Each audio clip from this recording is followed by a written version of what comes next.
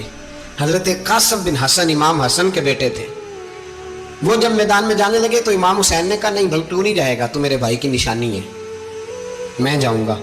تو حضرت قاسم بن حسن نے ایک تعویذ کھول کے دیا کہ ابا جی میرے والد نے کہا تھا جب بڑی مشکل آ جائے تو تعویذ کھول کے دیکھنا، تو آج بڑی مشکل آئی ہے تو میں نے تعویذ کھولا ہے، تو یہ دیکھیں کیا لکھا ہے، یہ تو رکا ہے، تعویذ ہے ہی نہیں۔ جب کھول کے دیکھا تو اس پہ لکھا تھا قاسم اگر حسین پہ کوئی کڑا وقت آ جائے تو بیٹھ کے آگے آگے رہنا، اگر کڑا وقت میرے بھائی پہ کبھی آ جائے نا دیکھنا اس کے آگے آگے چلنا، اسے حسن کی کمی نہ محسوس ہو، پائیاں جہاں ساک نہیں کوئی جے وچ خار نہ ہوئے۔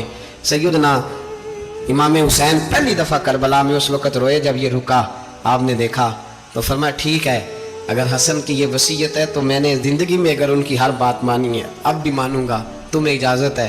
جناب قاسم بن حسن 16 سال کا جوان جب میدان میں نکلے تو ہائے ہائے پتہ نہیں کہاں سے آ گئی ہے۔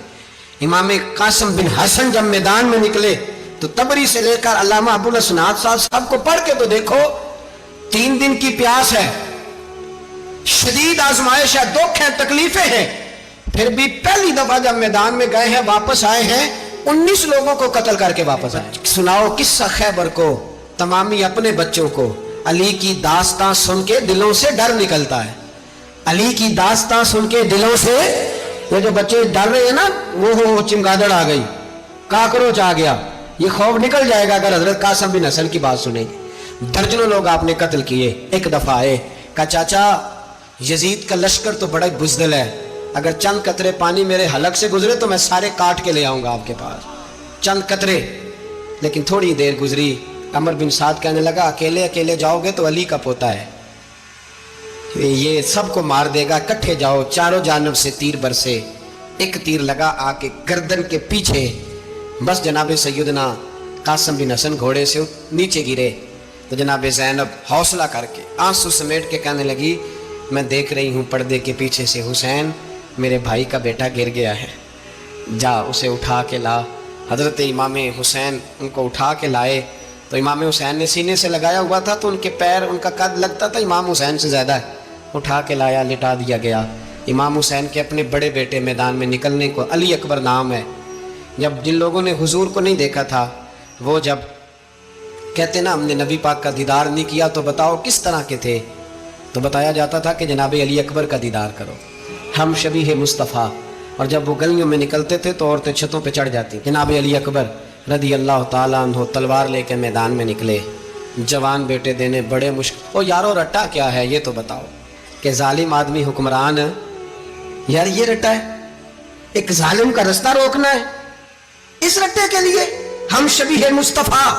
جناب سیدنا امام علی اکبر میدان میں نکلے، بڑے لوگ مارے، بڑے، پھر ایک تیر ان کے بھی گلے میں لگا، اور جب وہ گرے نا زمین پہ تو حضرت امام حسین دوڑ کے آئے، دوڑ کے، اور جب تشریف لائے تو ان کے گلے سے تیر کھینچا تو ایک جملہ لکھا ہے صاحب تبری نے، اس نے حد کر دی، کہنے لگے تیر کھینچا تو امام حسین کی آنکھوں میں آنسو آئے، کہنے لگے کاش جناب ابراہیم آج میرے سامنے ہوتے تو میں انہیں کہتا کہ آپ نے تو بیٹا ذبح کرتے وقت آنکھوں پہ پٹی باندھی تھی، دیکھو میں کھلی آنکھوں سے بچے ذبح کر رہا ہوں، کھلی آنکھوں، کاش جناب ابراہیم خلیل ہوتے تو انہیں کہتا۔ جناب علی اکبر بھی شہید ہوئے۔ حضرت علی اصغر کو تو اچانک اٹھایا تھا امام حسین، باہر نکلے تو گردن پہ تیر لگا تو 6 مہینے کا بچہ وہ بھی شہید ہوا، خون اچھالا آسمان کی طرف تو کہا مولا دیکھ لے میں نے 6 مہینے والا بھی نہیں بچایا، وہ بھی دے دیا ہے۔ پھر حضرت عباس کو بیٹیوں نے کہا کہ اب نہ، کچھ کہتے ہیں پہلے شہید ہوئے، کچھ نے لکھا بعد میں، کہ اب ہم سے پانی کے بغیر نہیں رہا جاتا، تو جناب عباس پانی کا مشکیزہ لے کے نکلے باہر، ایک ہاتھ کٹا، دوسرے پہ مشکیزہ وہ بھی کٹا، پھر پانی تو بھر لیا تھا لا نہ سکے، پھر گردن کٹی تو شہید ہوئے۔ بچوں کی بھی شہادت ہوئی، پر جب ان کا لاشا اٹھایا تو امام حسین کہنے لگے مولا اب نہ حسین کی کمر کمزور ہو گئی ہے، اب کمزور ہو، اور بھائی ایک میت ہو جائے تو 4-5 دن تو پوری آنکھیں نہیں کھلتی، کیسا جری خاندان ہے۔ تھوڑی دیر گزری تو امام علی مقام نے پٹکا باندھا، سر پہ دستار باندھی، مولا علی کی تلوار پکڑی، نبی پاک کا امامہ باندھا اور گھوڑے پہ سوار ہوئے تو کہنے لگے زینب گھر تیرے حوالے اور میں اللہ کے حوالے، گھر تیرے حوالے اور میں. اور پھر امام حسین نکلے, امام علی مقام نکلے. راوی کہتے ہیں کہ یہ جلوہ پہلے بھی بڑے سونے تھے, پر آج جو رنگ دیکھا وہ کبھی نہیں دیکھا. کیا انداز تھا, جدھر جاتے نعرہ لگاتے تو حد ہو جاتے. اتنے لوگ امام حسین نے کاٹے, اتنے کاٹے, پھر واپس پلٹ کے آئے اور کہنے لگے زینب ذرا پردے کے پیچھے سے دیکھ تو صحیح میری بہن, ان بزدلوں کو جرت ہی نہیں ہو رہی حسین کے مقابلے میں آنے. ایک دوسرے کو دھکا دیتے, تو جا تو جا. پھر اکٹھے وار ہوئے. یہ کون ہے کٹا ہوا, لباس ہے پھٹا ہوا, یہ بال یقین حسین ہے, نبی کا نور عین ہے. پھر چاروں جانب سے تیر برسے. تو امام علی مقام چونکہ نماز کا وقت ہو گیا تھا, اترے گھوڑے سے, خون بہ رہا تھا, گرم ترین ریت سے تیمم کیا, سر سجدے میں رکھا, اور جب شمر آپ کی گردن کاٹنے لگا تو کہنے لگے ٹھہر جا ذرا رب سے ایک بات کر لینے دے. اور پھر بولے امام حسین, کہنے لگے مالک تو اب بتا کہ حسین سے راضی ہے کہ ناراض ہے, تو بتا. تو پھر ایک آواز آئی, یا ایتھا النفس مطمئنہ ارجعی الی ربک راضیۃ مرضیہ. فرمایا نفس مطمئنہ واپس آ جا, تو اللہ سے راضی ہے, اللہ تجھ سے راضی. امام حسین وہاں شہید ہو گئے. اب یہ قافلہ امام حسین کا سر کاٹ, ذرا دیکھنا غور کرنا, سر کاٹ کے نیزے پہ رکھا ہے, جسم کربلا میں پڑا ہے. عورتوں کو گھوڑوں پہ بٹھا کے لے جایا گیا یزید کے دربار میں. یزید پہلے عبید اللہ ابن زیاد نے بدتمیزی کی, پھر یزید نے کی. سعودی عرب کا ایک مولوی بول رہا تھا, سعودی عرب کا, ان سے بھی بڑا عشق ہے, جس نے تقریر سننی ہو میرے پاس ہے. ہمیں لوگ مشورے دیتے ہیں کہ جو یزید کو اچھا کہے اور حسین کو باغی کہے اس کو ہم امام مان لیں. اس بے شرم بے حیا کو جو نبی پاک کے گھرانے کے بارے میں بکے اسے امام. سعودی عرب میں مسجد نبی میں درس دینے والا, جس نے تقریر سننی ہو میرے پاس ہے. وہ کہتا ہے یزید تو بڑا اچھا آدمی تھا, اس نے تو بڑی خدمت کی, تو میں نے اسے کہا رشتہ داری کر لیا یزید کے ساتھ, قریب ہو جا. شرم نہیں آتی؟ آج بھی نبی پاک کا دل دکھاتے ہو, حیا نہیں آتی, خیال نہیں آتا؟ اور لوگ گھر میں بیٹھ کے باتیں کرتے ہیں, کہتے ہیں جی جو بیت اللہ میں ہو وہ بھی برا ہو سکتا ہے. بیت اللہ میں تو 360 بت بھی تھے, وہ اچھے تھے. مدینے میں تو 360 منافق بھی رہے, پوری سورہ منافقون نازل ہوئی, وہ اچھے تھے. عجیب تماشا بنا دیا لوگوں نے مذہب کا. وہ آج بکرا ہے, آج میرے پاس ویڈیو آئی ہے, کہتا ہے یزید نے تو بڑی خدمت, تو عبید اللہ ابن زیاد نے قتل کیا. بے شرمو, اگر عبید اللہ ابن زیاد نے بھی قتل کیا تھا تو حکومت کس کی تھی؟ بولے, بول کے بتائیں. تو پھر یزید نے عبید اللہ ابن زیاد کو سزا کیوں نہیں دی, بلکہ ایک جگہ 2 گورنریاں دی اس کو؟ یہ حال کیا. بلکہ سنو, جو حدیث پاک میں آتا ہے وہ یہ ہے کہ یزید چھڑیاں مار رہا تھا, چھڑیاں. امام حسین کے لبوں پہ تو نعمان بن بشیر صحابی تھے, بول پڑے, کہنے لگے یزید بدبخت, ہاتھ پیچھے اٹھا, مجھے اللہ کی عزت کی قسم میں نے سینکڑوں بار نبی پاک کو ان ہونٹوں کو چومتے دیکھا ہے. حضرت جناب زینب عورتوں کے مجمع میں پیچھے ہو کے بیٹھی ہیں. یزید کے پاس جب پہنچا لشکر تو یزید کہنے لگا دیکھو اللہ نے مجھے عزت دی اور میرے مخالفوں کا کیا حال ہوا. تو بی بی زینب بول پڑی, اتنے صدمے سہے پر آواز توانا ہے, جاندار ہے. حضرت سیدہ زینب نے جب سنا نا کہ یہ کہہ رہا ہے کہ مجھے اللہ نے عزت دی, تو جناب زینب بولی. نعمان بن بشیر کہتے ہیں بی بی بولی, اتنے صدمے ہیں پر جناب زینب بولی اللہ اکبر, اس انداز میں بولی کہ پہلے قرآن مجید کی آیت پڑھی, کہنے لگی وَتُعِزُّ مَن تَشَاءُ وَتُذِلُّ مَن تَشَاءُ بِيَدِكَ الْخَيْرُ إِنَّكَ عَلَىٰ كُلِّ شَيْءٍ قَدِيرٌ. اور پھر کہنے لگی یزید تو بکتا ہے, کہتا ہے کہ تو عزت والا ہو گیا, یہ تیری حکومت ہے, 4 دن گزرنے دے, تجھ پہ کوئی لعنت بھی نہیں برسائے گا, اور میرے بھائی کا قیامت تک ممبروں میں اور خطبوں میں ذکر ہوا کرے گا, وقت گزرنے دے. جب جناب بی بی زینب بول رہی تھی تو حضور کے ایک نابینا صحابی پاس بیٹھے تھے, جناب نعمان بن بشیر کا ہاتھ ہلایا, ہلا کے کہنے لگے کیا علی آ گئے؟ تو علی کی آواز لگتی ہے, جبریل امی بول رہے ہوں جیسے, حکمت کے گوہر رول رہے ہوں جیسے, دربار دمشق میں بی بی زینب کا خطاب, منبر پہ علی بول رہے ہوں جیسے. میرے بھائی بس کربلا والا قافلہ تو مدینے پہنچ گیا. 3 سال یزید نے حکومت کی, شرابیں عام ہو گئی, مکے پہ حملہ ہوا, خانہ کعبہ کا غلاف جلا, مدینے پہ اس نے حملہ کیا. 3 دن مسجد نبوی میں اس نے گھوڑے باندھے, مسجد نبوی میں صحابہ کو نکال کے اپنا اس نے امام مقرر کیا, لیکن پھر امت نے اسے قبول نہ کیا. پھر وہ رسوا ہوا اور آج تک وہ رسوا ہے, لیکن امام حسین کا نام کل بھی زندہ تھا اور آج بھی